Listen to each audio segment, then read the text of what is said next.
Hi friends, welcome back to my channel. दा नोंथांमोनहा मोनसे फिसा भिडिअ लानानै फैदों लोगोफोर आरो दिनैनि बे भिडिअ आङो PM किसाननि सोमोन्दै सावरायगोन लोगोफोर अके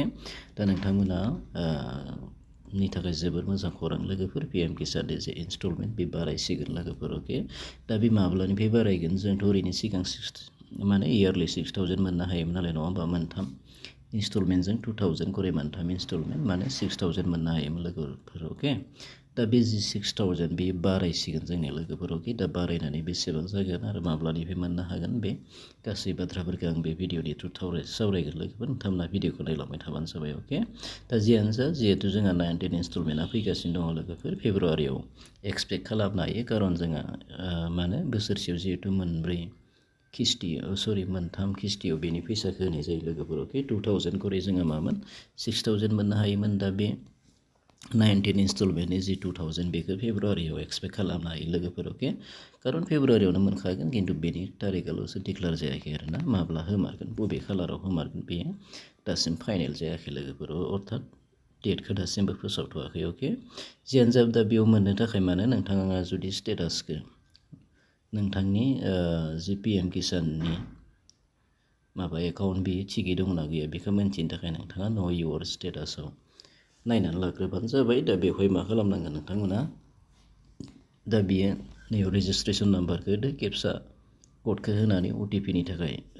माबा होबानो जाबाय गेट OTPआव होबानो नोंथांनि रेजिस्ट्रेसन मबाइल नाम्बाराव बेनि जि आपडेट बेखौ मोननो हागोन दा बेखौ मोननायनि उनाव नोंथांमोना नायनो हागोन जे नोंथांमोननि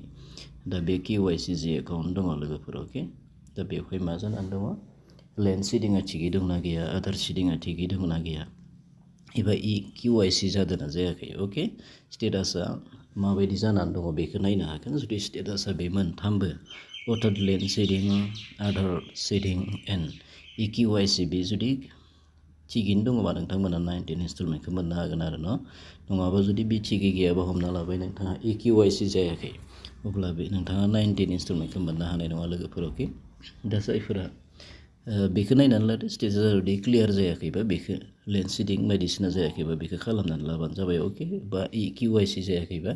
नोंथाङा खाथिनि CSC सेन्टाराव थांनानै बेखौ खालामनानै लायोबानो जाबाय अके जियानो जा दा उनाव थामनेलाव नुखादोंमोन दे माने PM किसाननि जि सन्मान निधिनि जि इनस्टलमेन्ट बे बारायसिगोन होननानै बुंदोंमोन नङा होमबा दा बेखौ नोंथांमोना नायलांदो माबायदि होमबा बेखौ मोनसे आर्टिकेलनि गेजेरजों बुजिनो नाजानाय लोगोफोर दा बे जोंनि जि PM किसाननि नङा होमबा PM किसाननि जि इनस्टलमेन्ट बेखौ जि बारायनो गोनां लोगोफोर नङा होमबा बेखौ माबायदि बारायगोन बेखौ जोङो बुजिनो नाजानि नैयाव दङ जोंहा आर्टिकेल दङ इन्डियान एक्सप्रेसआव फोसावजानाय मोनसे आर्टिकेलनि गेजेरजों बेखौ जोङो बुजिनो नाजागोन दा बेनो जाहैबाय दा बेयाव होनाय बायदि मा दङ जोंहा नैयाव दङ मानो double PM Kisan amount implement legal guarantee of MSP house panel report होननानै बुंदों लोगोफोर अके दा बेयो मा जाहैगोन PM किसाननि जि इनस्टलमेन्ट बेखौ डाबल खालामनाय जासिगोन होननानै बुंदों खालामनांगौ होननानै मोनसे रिपर्ट होनाय जादों लोगोफोर सोर होदों बे रिपर्टखौ बे जाहैबाय इन्डिया गभर्नमेन्टआ मा खालामदोंमोन गोबां आबादारिफोरनि डिमान्डखौ नोजोर बोनानै मा खालामदोंमोन मोनसे आफाद दानाय जादोंमोन मोनसे कमिटि दा बे कमिटियानो जाहैबाय एग्रिकालचार एनिमेल हासबेन्ड्रि एन्ड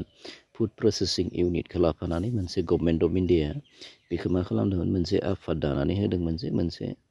आरो बिसोरखौ खावलायदोंमोन जे बिनि जे सार्भे खालामनांगौ नङा होमबा जि आजिखालि मा जाबाय जोंनिया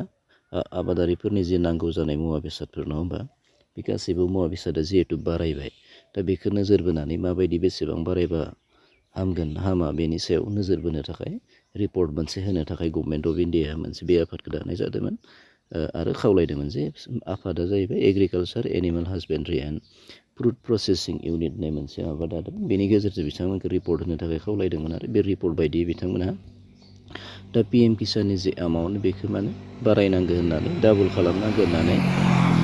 माने गभर्नमेन्ट अफ इन्डियानो मोनसे रिपर्ट होबाय आरोना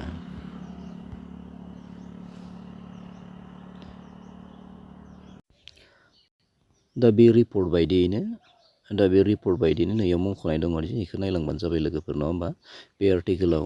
रोखायै मुंख'नाय दङ मा होनना बुंदों माने parliamentary panel hedge recommended double the yearly payout under the Pradhan Mantri Sanman किसान सन्मान निधि PM किसान अर्थात 12,000 पार एनाम खालामनांगोन होननानै बुंदों अर्थात एनुवेलि 12,000 बेखौ खालामनांगौ होननानै माने बिथांमोना रिपर्ट होबाय आरो इनस्टेड अफ 6,000 थारमाने 6,000नि सोलाय थारमाने मा खालामनांगौ बेखौ 12,000 खालामनांगौ होननानै गभर्नमेन्ट अफ इन्डियानो रिपर्ट होबाय लोगोफोर अके दा बे कमिटिया जिहेतु गभर्नमेन्ट अफ इन्डियानो दाखानायमोन ना होमबा गभर्नमेन्ट अफ इन्डिया बेनि सायाव रिपर्ट नागिरदोंमोन जे बेखौ माबायदि बारायनांगौ बेनि सायाव रिपर्ट होनो थाखाय खावलायदोंमोन नालाय दा बिथांमोना रिपर्ट होबाय जे बिथांमोना स्टाडि खालामनानै मोनबाय जे आजिखालि मा जाबाय जिखिनि आबाद मावनो थाखाय नांगौ जानाय बायदिसिना मुवा बेसादफोर बे गासैबो मुवा बेसादनि दामा जिहेतु बारायबाय बेखौ नोजोर बोनानै बिथांमोना मा खालामबाय गभर्नमेन्ट अफ इन्डियानो बेनि रिपर्टखौ होबाय आरोना गभर्नमेन्ट अफ इन्डियानो बेनि रिपर्टखौ होबाय दा बिथांमोना रिपर्ट होबाय जे 6,000नि सोलाय बेखौ माने 12,000 खालामनांगौ अर्थात डाबल खालामनांगौ होननानै बिथांमोना बेनि रिपर्टखौ होबाय आरोना दा बेखौ जों एक्सपेक्ट खालामनो हायो 19 इन्स्टलमेन्टआव जायाब्लाबो बे माने 20 इन्स्टलमेन्टनिफ्राय बियो इमप्लिमेन्ट जागोन होननानै जोङो बेखौ मिजिंथिनो हायो आरोना आरो दा गभर्नमेन्ट अफ इन्डिया बेनि सायाव माने स्टाडि खालामबावगोन जे 4,000 होनाय जागोन ना जाया मोनफ्रोम इन्स्टलमेन्टआव नङा होमबा 4,000 बा जोंहा मोनथाम इन्स्टलमेन्टजों मा जायो 12,000 जायो लोगोफोर नङा होमबा दा बेखौ 4,000 होनाय जायाबाबो खिन्थु 3,000आ जोङो गेरेन्टि बेखौ जोङो गेरेन्टि लानो हायो आरो नङा होमबा बे रिपर्टआव होनाय बायदिबा माने 3,000खौ जोङो मोनथारगोन होननानै साननो हायो आरो 4,000 होनोबाथ' जोबोद मोजांनि बाथ्रा लोगोफोर नङा होमबा जिहेतु बेखौ कमिटिया गभर्नमेन्ट अफ इन्डियानो बानायखादोंमोन आरो गभर्नमेन्ट अफ इन्डिया जिहेतु बानायखानाय नालाय बियो दा गभर्नमेन्ट अफ इन्डियानिनो जि रिपर्ट बेयो नङा होमबा रिपर्टखौ गभर्नमेन्ट अफ इन्डियानो आजावबाय आरो बेनि सायाव बिथांमोना स्टाडि खालामबावगोन आरो नेक्स्ट बाजेट सेसनाव बेनि सायाव डिसकासन जागोन आरो नङा होमबा जायोब्लाथाय बे PM किसाननि जि एमाउन्ट इन्स्टलमेन्ट बेखौ जोङो बारायगोन होननानै मिजिंथिनो हायो आरो बे बारायनायाथ' गेरेन्टिखासै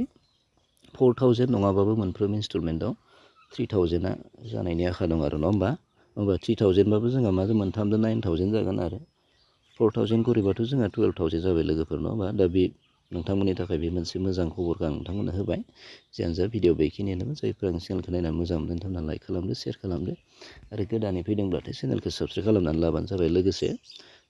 कमेन्ट खालामबानो जाबाय जायफोरा 19 इन्स्टलमेन्टखौ मोननो गोनां दङबा मोनाखै नङा होमबा आरो जायफोरा जिखिनि जोंहा माने सिडिंआ थिग थानांगौ हमना लाबाय लेन्ड सिडिं आदार सिडिं